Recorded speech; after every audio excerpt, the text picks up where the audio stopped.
Assalamualaikum warahmatullahi wabarakatuh. Halo Sobat Sehat, kembali lagi bersama kami dalam acara Obat Obrolan Sehat RSUD Ibnu Sina Kabupaten Gresik. Bersama saya, Ana Rizhatul Fitria. Nah, obrolan kali ini spesial ya. Kita akan ngobrol-ngobrol di dalam mobil nih. Dan tentunya kita akan bersama dengan narasumber yang spesial juga, yaitu Dr. Nina Irawati, spesialis bedah onkologi. Sebelum itu, kita jemput Dr. Nina terlebih dahulu ya. Let's go.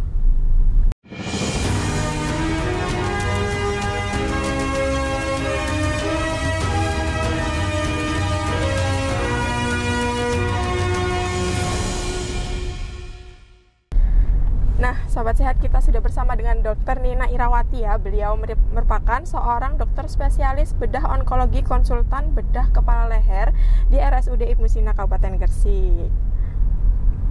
Jadi obrolan kita kali ini akan membahas informasi seputar onkologi. Kita sapa Dr. Nina dulu ya. Ya, selamat pagi dokter. Selamat pagi. Sehat ya dokter? Sehat, alhamdulillah. Gimana jadwal hari ini? Padat merayap. Oh, padat merayap. Sudah antri ya, pasien banyak. Ya, Ada jadwal operasi juga dok? ada.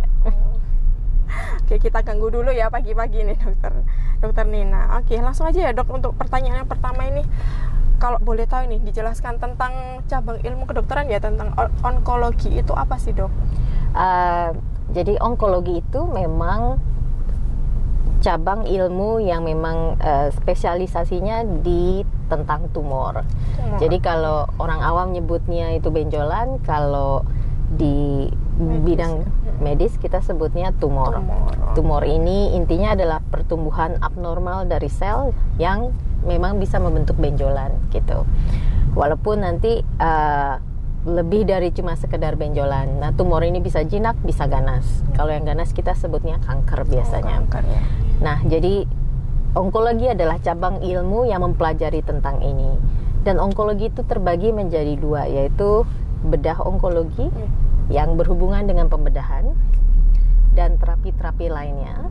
Dan kemudian ada yang namanya medical onkologi atau kalau di kita sebutnya hematologi onkologi medik, yaitu dia cabang tersendiri dari subspesialis ilmu penyakit dalam yang memang mempelajari tentang onkologi juga, tapi dalam hal onkologi mediknya, jadi tidak berhubungan dengan pembedahan. Oke, berarti dibagi dua ya dok ya, onkologi itu jenisnya.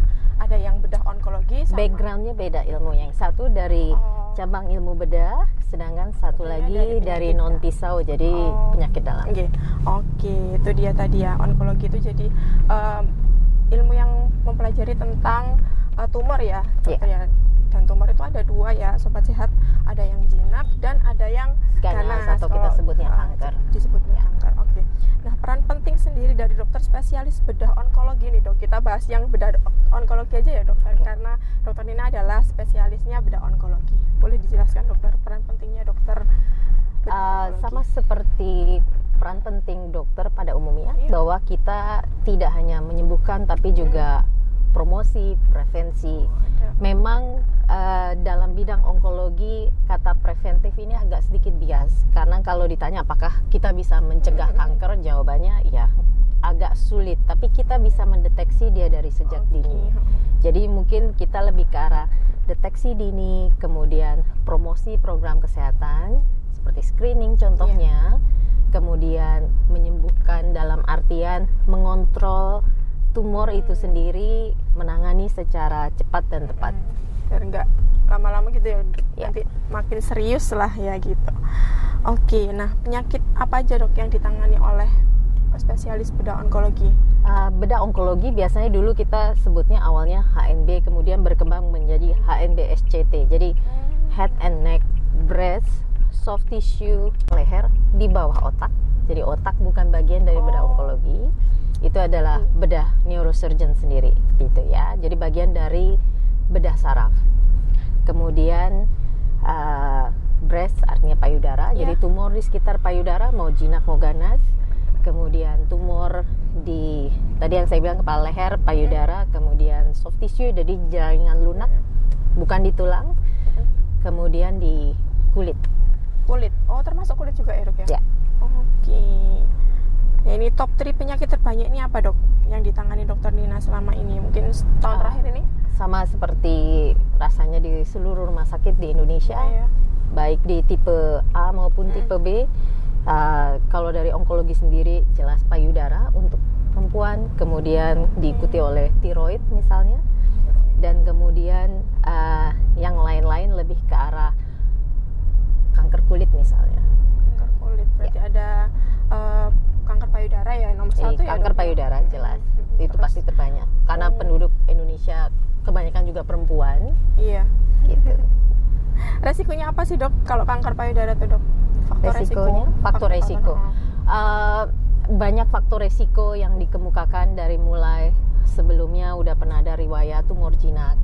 Sebelumnya memang ada riwayat keluarga yang memang sudah keturunan ya dok ya ada ya. Untuk kita bilang suatu kanker payudara adalah suatu keturunan itu ada syaratnya. Jadi berapa orang yang di bawah umurnya sekian dalam satu keluarga. Jadi bukan berarti ibunya kena kemudian anaknya kena terus pasti 1000% anaknya pasti kena, enggak bukan seperti itu. Karena mesti kita tahu bahwa kanker atau onkologi atau pertumbuhan sel yang abnormal ini itu sifatnya multifaktorial. Jadi nggak cuma satu sisi kalau familial aja gitu ya misalnya. Tapi memang kalau familialnya cukup kuat, kemungkinan anaknya mendapatkan juga ada. Ada resikonya juga. Oke. Kemudian ini ada tindakan medis nih dok yang bisa dilakukan oleh dokter spesialis bedah onkologi. Tindakan apa aja sih dok? Tadi seperti saya bilang bahwa kita mulai dari mendiagnosis. Jadi biasanya kita sebagai dokter kita akan melakukan anamnesis dulu. Keluhan pasien, tidak semua keluhan pasien itu abnormal, tapi dari keluhan itu saya bisa tahu oh ini yang hal terpenting yang mesti kita ambil misalnya. Kemudian setelah itu pemeriksaan fisik otomatis dan kemudian akan diteruskan dengan pemeriksaan penunjang. Nah, pemeriksaan penunjang ini bisa dalam bentuk radiologi.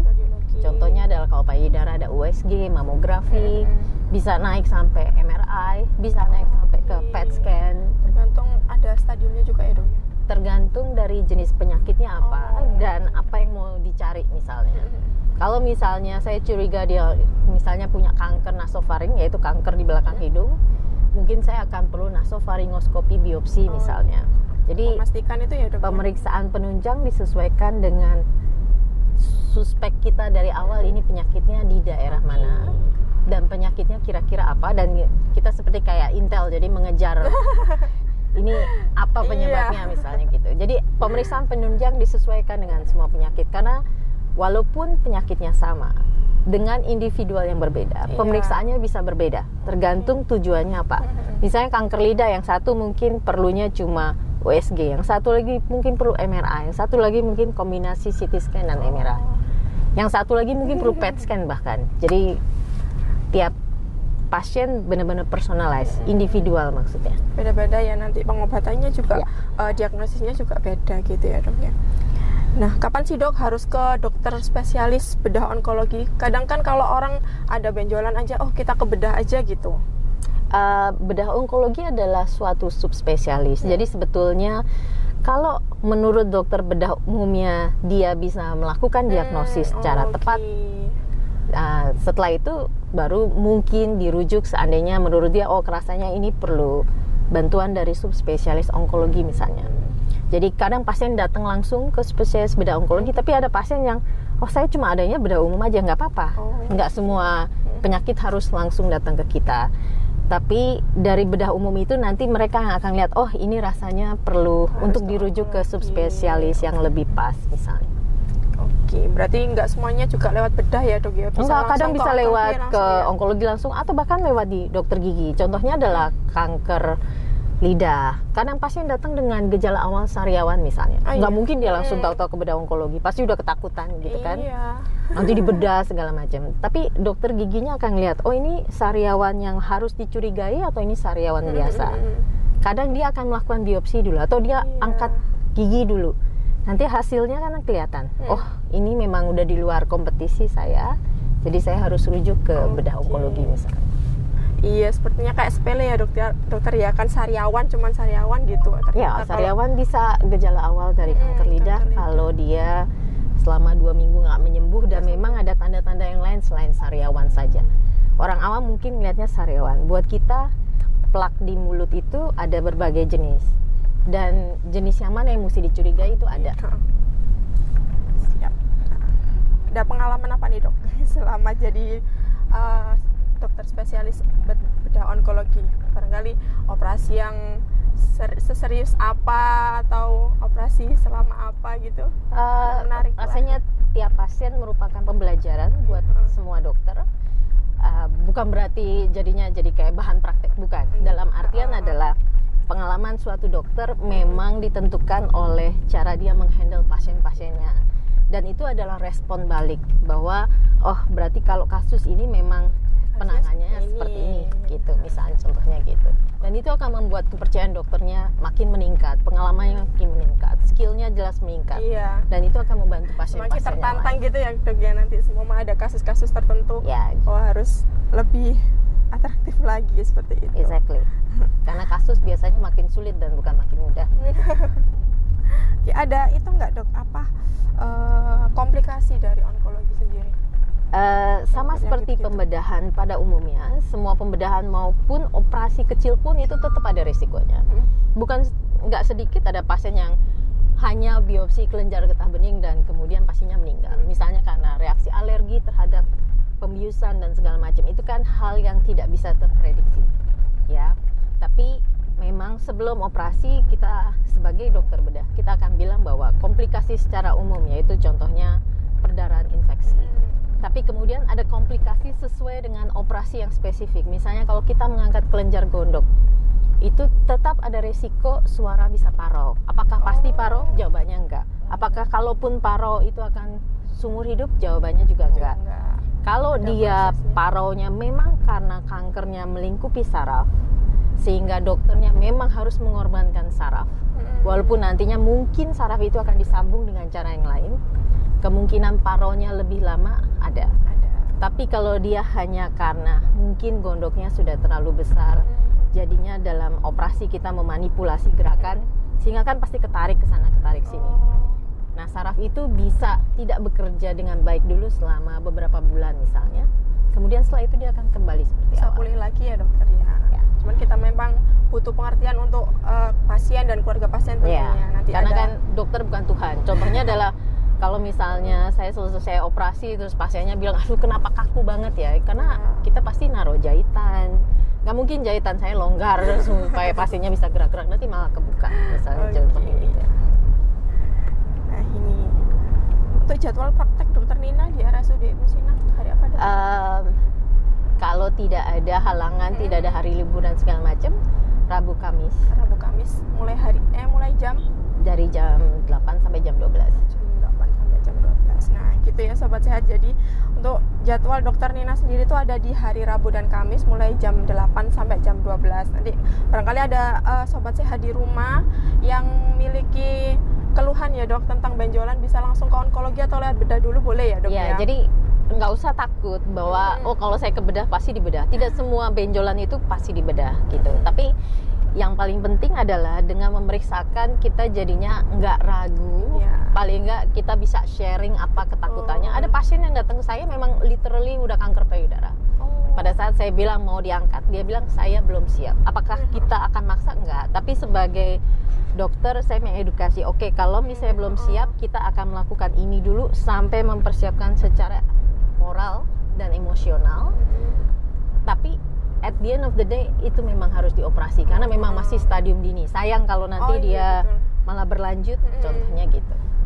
Jadi memastikan dulu juga ya dok, pasiennya tuh siap nanti kalau memang harus operasi ini gitu. Oke. Nah, ini kan karena semua dokter kan ada ya upaya-upaya selain kuratif gitu, itu kan pasti ada preventif juga ya dok ya pastinya. Nah, pesan-pesan dokter Nina nih untuk sobat sehat di rumah, silakan dok. Kalau kita ngomong onkologi, memang ada beberapa kanker yang memang sudah kita tahu faktor risikonya, korelasinya positifnya tuh ada. Misalnya contohnya adalah merokok dengan kanker paru, merokok dengan kanker kepala leher, mengunyah sirih dengan kanker lidah, mengunyah tembakau, merokok dengan kanker lidah. Jadi kalau kita udah tahu faktor risiko yang memang sudah dikenal cukup luas di dunia, ya faktor risiko itu kita hindari. Jadi maksudnya adalah hidup sehat, tidak merokok, tidak mengunyah siri, kemudian usahakan mengurangi alkohol, karena gabungan dari 3 ini, minum alkohol, mengunyah siri atau tembakau, merokok, itu kalau digabungkan ketiganya, resiko untuk kanker di daerah rongga mulut misalnya meningkat lebih dari 10 kali.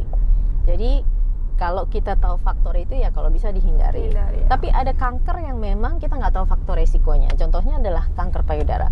Sampai sekarang kita nggak pernah tahu, misalnya contohnya makanan apa sih yang bisa membuat kita kanker payudara. Ada yang bilang daging merah. Tapi ada orang vegetarian yang jelas-jelas dia nggak makan daging merah dan kena juga. Jadi lebih ke arah hidup sehat. Kemudian kalau ada benjolan, periksa sendiri dulu. Kalau setelah seminggu setelah menstruasi benjolan, misalnya teraba benjolan, ulang lagi di menstruasi berikutnya. Kalau dia bertambah besar, dia menetap, segera ke dokter. Kita bisa USG dulu, kadang ditambah mamografi, kadang kita harus melakukan biopsi kalau kita ada kecurigaan. Jadi mungkin tidak bisa mencegah, tapi lebih ke arah mendeteksi secara dini misalnya. Jadi kita preventif dari diri sendiri dulu ya dok ya. Jadi kalau semua ada yang mencurigakan nih, jangan ragu pokoknya ya untuk datang ke dokter untuk konsultasi apakah ada yang tidak normal nih dan harus ada penanganan lebih lanjut. Ya kadang kita cuma ngobrol aja sama pasien. Seandainya memang pasien itu nggak perlu dioperasi, kita cuma ngobrol karena kadang ketakutan pasien. Kadang pasien itu semua gejala rasanya penyakit gitu dan kita berusaha bilang bahwa yang namanya pegel-pegel ini itu nggak apa-apa gitu. Bahwa nyeri-nyeri gitu ya. Ya bahwa nggak semua hal yang dirasakan pasien itu pasti ada sesuatu. Kayak contohnya pasien habis operasi kanker payudara, kemudian tahu-tahu kenapa setelah operasi punggung saya sering panas. Apakah saya tahu jawabannya? Jawabannya enggak. Tapi saya tahu bahwa itu tidak berhubungan dengan kanker payudaranya misalnya gitu. Jadi menjawab gejala yang dirasakan oleh pasien gitu ya dok ya. Walaupun itu entah itu efeknya dari operasi atau enggak gitu, memastikan aja ke pasien itu tadi. Oke. Nah, sebenarnya cukup itu dok pertanyaan dari kita. Oke.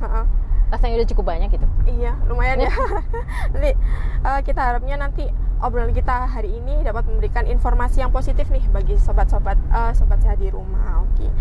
Terima kasih ya Dokter Nina untuk informasinya, sama-sama. Waktunya juga. Sampai kita di jalan nih ngobrol-ngobrol tentang ini. Semoga bisa bermanfaat untuk sobat sehat. Kita doakan semoga Dokter Nina sehat terus ya dok. Amin. Ya. Nanti kita bisa berjumpa di lain kesempatan. Oke, sobat sehat, kita udah ada di ujung acara. Bagi sobat sehat yang ingin menyaksikan obrolan sehat lainnya dan juga informasi seputar kesehatan, bisa langsung ke YouTube RSUD Ibnu Sina dan jangan lupa untuk di-subscribe ya. Oke. Like, subscribe dan share. Like, subscribe dan share tentunya. Oke, itu aja. Saya Anariska sebagai host undur diri. Terima kasih atas atensinya. Akhir kata, wassalamualaikum warahmatullahi wabarakatuh. Waalaikumsalam warahmatullahi wabarakatuh. Bye-bye.